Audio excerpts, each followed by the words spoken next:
मेरा नाम शाज़िया है। मेरी उम्र अब 35 साल है, लेकिन अब मैं ज़िंदा रहना नहीं चाहती। मेरी हर सांस मेरे लिए तकलीफ़ देह है, क्योंकि मैं अपनी मासूम और ख़ूबसूरत बेटी की ज़िंदगी बर्बाद करने की ज़िम्मेदार हूँ। मेरी खुदगर्जी ने मेरी बेटी की ज़िंदगी तबाह कर दी।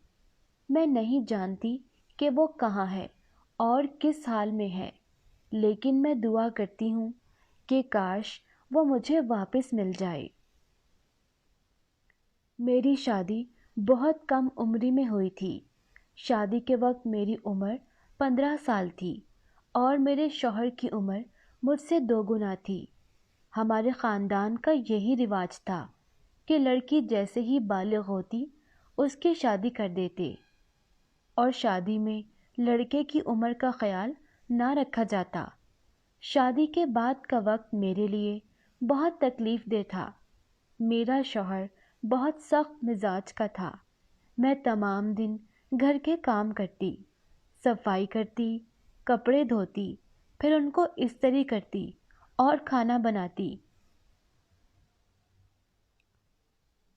मेरा शौहर शाम को काम से घर आता और खाना खा के सो जाता। मुझे उसका खुश्क रवैया बहुत तकलीफ़ देता था। मेरे जज्बात और एहसासात कुछ और चाहते थे, लेकिन शायद उसका मिजाज ही कुछ ऐसा था। मैं बहुत खूबसूरत थी, लेकिन उसके बावजूद भी मेरे शौहर ने कभी मेरी तारीफ़ ना की थी। खैर, वक्त गुज़रता गया और 1 साल के बाद मैं एक बेटी की माँ बन गई।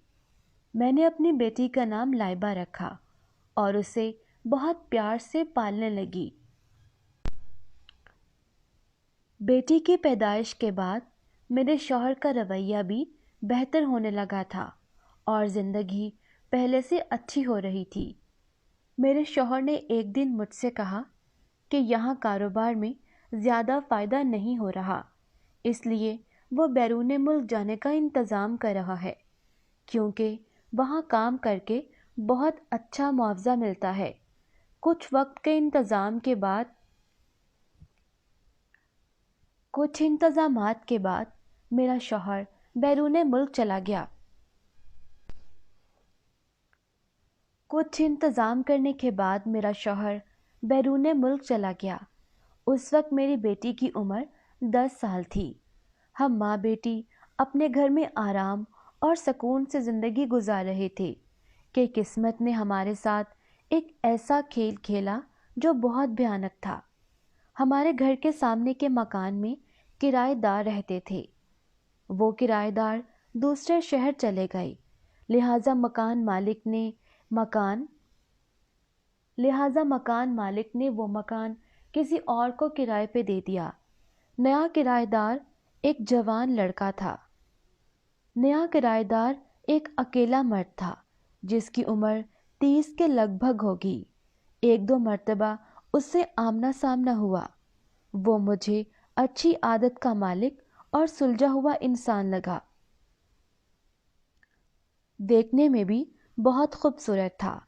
उसका नाम आदिल था। एक दिन दरवाजे पे दस्तक हुई। लाइबा ने दरवाज़ा खोला तो सामने आदिल खड़ा था। वो लाइबा से कहने लगा, अपनी बड़ी बहन को बुलाओ, मुझे उनसे एक काम है। लाइबा ने अंदर आके मुझे पैगाम दिया। मैं दरवाजे पे गई और मैंने आदिल से कहा, मैं लाइबा की बहन नहीं बल्कि उसकी माँ हूँ। ये सुनकर वो कहने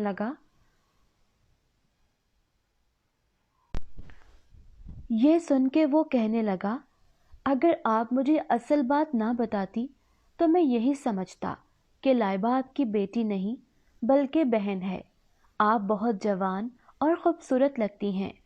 आपको देख के कोई ये नहीं कह सकता कि आपकी एक जवान बेटी है। आपको देख के कोई ये नहीं कह सकता कि आप शादीशुदा हैं। मुझे आदिल की बातें बहुत अच्छी लगीं। मैंने उसे अंदर बुला लिया और चाय बना कर दी।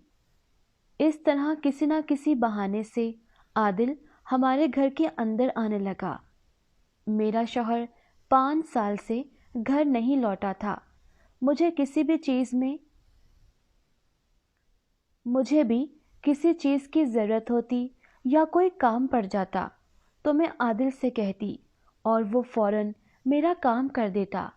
رفتہ رفتہ ہمارے درمیان بے تکلفی بڑھنے لگی اور وہ گھنٹوں میرے گھر میں آ کے بیٹھا رہتا، اور جس دن وہ نہ آتا میرا دل بالکل نہ لگتا۔